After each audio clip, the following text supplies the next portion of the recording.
we lack the accountability from players, from coaches. We all just have to be more accountable to our jobs because we're all connected together. We're all in this together. So he's saying a similar thing. How is that anything? And by the way, if he's saying it and Aguilar is saying it, and Aguilar just stepped right in front of Gruden before Gruden could say a word, how is that anything but a reflection on Gruden? How is that anything but a reflection on a $100 million coach? You think if a head coach is getting paid $100 million, he'd be running a really tight ship. But he's not. What about Gruden? How did he try to explain what happened at the end of that season? Yeah, we have a lot of young players that they have to be available. Not only on Sunday or game day, they got to be available on Wednesday, Thursday, Friday. And some of the details, they have to show up on tape. You know, we have to be a much more detailed football team, especially in some areas on defense. And that'll be a critical area that we try to improve here. I mean, there has been some improvement. I'll give him that, sort of, kind of. He took over a team that was 6-10, then went 4-12, then went 7-9, now 8-8. 8-8, but they started 6-3. I mean, I guess it's something, but is that really what Mark Davis was expecting when he hopped in that minivan and he rolled over to his office at P.F. Chang's and he committed $100 million to Chunk? I doubt it. Not when you've seen Andrew Berry and Kevin Stefanski come into the Browns and completely change that team in a matter of months during a pandemic. So don't tell me that that's all it takes is time. It doesn't have to take time. It doesn't.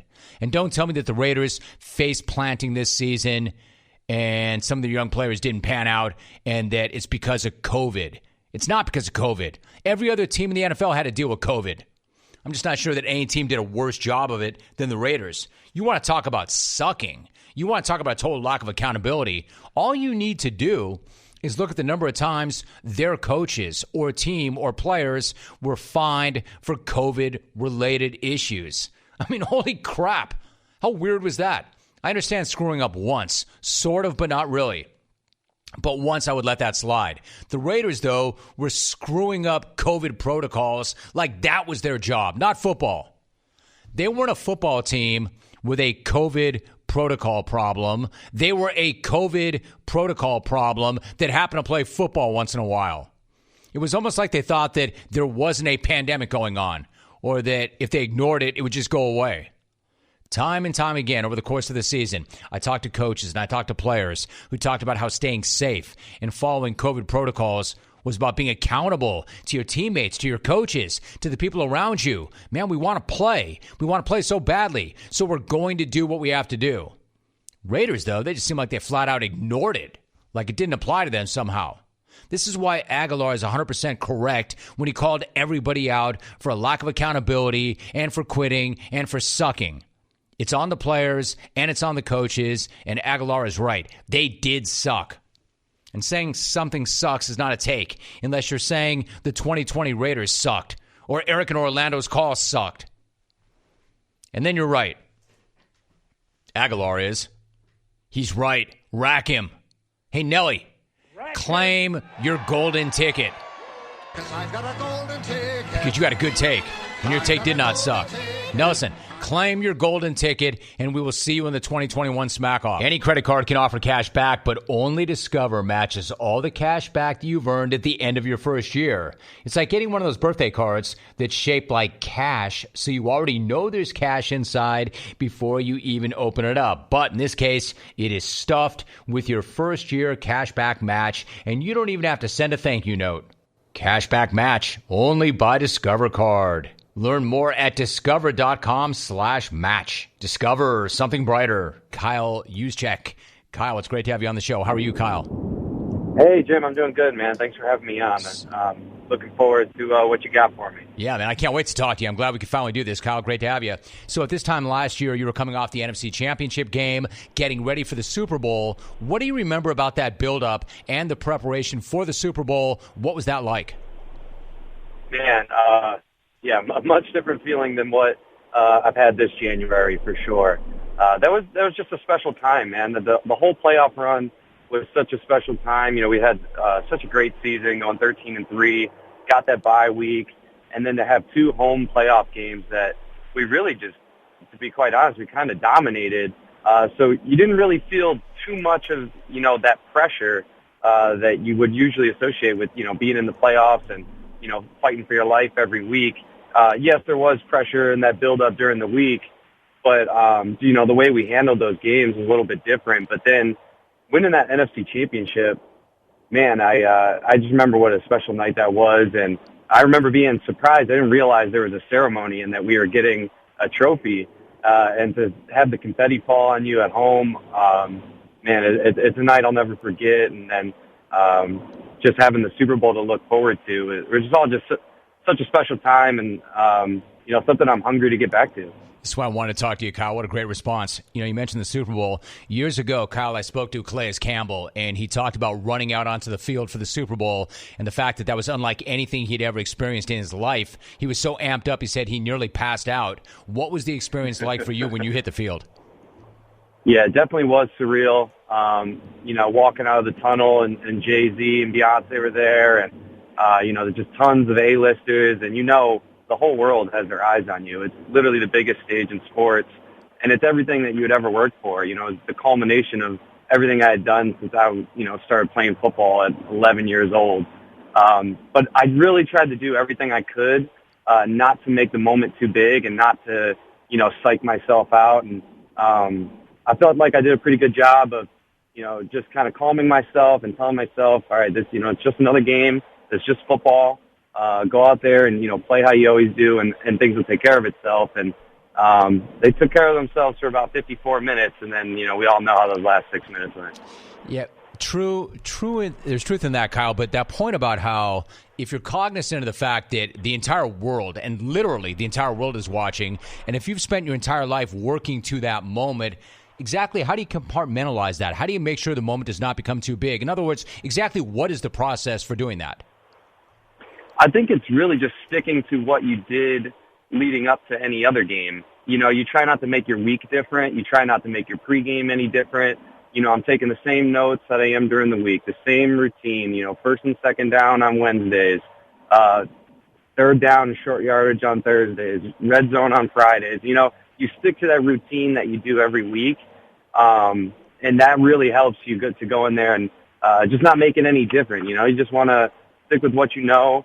And, you know, for me, honestly, having all eyes on me and knowing that it's the biggest stage, it's always just helped me perform. I feel like I've always had my best games in the biggest moments. You know, in college is, you know, Ivy League championships or playing against our rivals, Yale and Penn.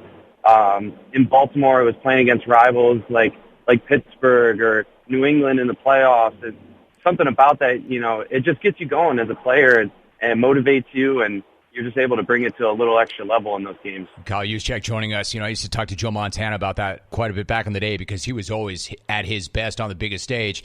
Personally, I believe that some of you guys are just, you're different like that. You can dial it up. The bigger the stage, the better you play. And I think because of the reasons you just mentioned, you know, I talked to a number of your teammates this year, Kyle, and the thing that keeps coming up is the mindset of the team collectively and the role that Kyle Shanahan plays in that. You were a key part of his first free agent class. How would you describe Shanahan's mindset and his toughness and the way he imparts that on the team? Yeah, you know, it was really cool to be a part of that first free agency class because we really were starting from square one in San Francisco. You know, it was a complete overhaul. They had basically gotten rid of almost the entire roster. So I felt like I was a freshman in college again. You know, I'd done my 4 years in Baltimore, and I was starting a whole new chapter. And to be led by a guy like Kyle was really, really cool. He has such a unique leadership. He does such a good job of relating with the guys and, you know, almost feeling like he's one of the players and, you know, has a lot of the same references, you know, to our childhoods and, you know, whether it's video games or music, or pop culture, anything like that. He really seems to understand us on that level. And the fact that he was an athlete himself and played in college, all those sort of things came together and made it really easy to relate with him. But at the same time, he was great standing in front of a team and just commanding, you know, respect from a large group of men. And he just has such a good balance of those two things. And you also respect so much what he does as a play caller, and you see the genius of it, when you're a part of it, when you really get to see the ins and outs and how he sets up plays and, the work that he puts in during the week and how he'll predict things on a Wednesday and you'll see it come to fruition on Sundays. You just have so much respect for the guy, and you really realize just what a great leader he is. Kyle, it's interesting because I just had a Hall of Fame coach, Jimmy Johnson, on, and he had a lot of the same thing that you're talking about. I was going to ask you to describe what the defining characteristics are of a great coach, because you've been with two great NFL organizations, and you just answered it. I'm curious, Robert Saleh left the team to become the Jets head coach.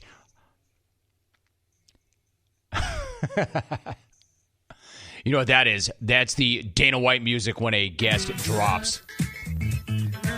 Talking to Kyle Juszczyk, Harvard man, having a good conversation, really good conversation, but he dropped off, and I'm going to try and reset that.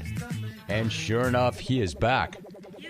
Good to have you back, Kyle. I miss you. Listen, I was going to say that you answered that question. I was going to ask you, having been with two great organizations, the Niners and the Ravens, or I was going to ask you what the defining characteristics of a great coach are, but you just kind of answered that. Robert Saleh left the team to become the Jets head coach. He was on the defensive side of the ball, but all those things you said about Kyle Shanahan, do you see similar things in Saleh, and how do you think he'll do as a head coach? Yeah, I definitely see a lot of similarities there. Obviously, it's a little different because I'm not on defense, so I don't really get to see the X's and O's that Saleh does. I see the result. I see how hard our defensive players play for him and how well our defense has done these past couple of years. But the thing I really get to experience is just, the respect that he commands and how he's able to really groom young men into true professionals and guys that put everything on the line and work for one another. So I think he's going to have a tremendous amount of success in New York. Yeah, Kyle, you talked about being in big games in college. Seattle's long snapper Tyler Ott, also named to the Pro Bowl, as you were. You both played tight end at Harvard. Tampa Bay's Cameron Brate was there as well. He's had an enormous year. How in the world, Kyle, do you explain that, how much greatness that there was in that tight end room at Harvard? It's amazing to me. How do you explain that? I can't, to be totally honest with you. I want to say Coach Tim Murphy did just a phenomenal job in recruiting and finding guys that are just very versatile and hardworking and found any way possible to get on the field and contribute, for their team. But it didn't even end at those four. We had Ben Broniker was a tight end for the Bears last year. I think he was injured this season. So in the span of 5 years, you have 5 NFL tight ends. And I think we just all pushed one another year after year. We all tried to top one another, and I'm really proud to be a part of that group. It seems unusual, and then you have Ryan Fitzpatrick, and he's going to be on this show next week. And whenever people talk about you or people talk about him, they always mention the fact that you both went to Harvard. I'm no different. I brought it up too. I mean, so what's that like, Kyle? Does that feel like a weird thing that people keep bringing up? What's your reaction when that comes up every single time? You know what? My reaction has changed throughout the years because I'll be honest. Early on, my first couple years. It almost felt like a knock on me, because that's not the usual thing for an NFL football player to be coming out of Harvard. And when your teammates talk about it, it's kind of like, he's not that stud athlete. This is the brainiac here. He's kind of the out. But now that I'm further in my career and I've had the success that I have a tremendous amount of pride when that's attached to my name. It's almost like I had to overcome something there, being at Harvard, and I feel like that's something that I've done. And now when people bring it up, it definitely is a badge of honor. And yeah, I went to Harvard. I enjoyed every second of it. It wasn't the usual path to the NFL, but it was mine. And like I said, I'm really proud of it. Yeah, you should be. I mean, what kind of a world do we live in if that's something you have to apologize for? I think that's great. I think it's absolutely awesome. So you're scheduled to become an unrestricted free agent this year. I know we're still a little ways out from that. What are your early thoughts, and how are you approaching it? Early thoughts is that obviously I would love to be back, with my team, with Kyle, with the Niners, because it is so familiar, and I know what we've built, and I know it's a good team. I truly believe we were held back by injuries this season, And I think if we come back next year with the same group that's healthy, we'll be right back where we were a year ago.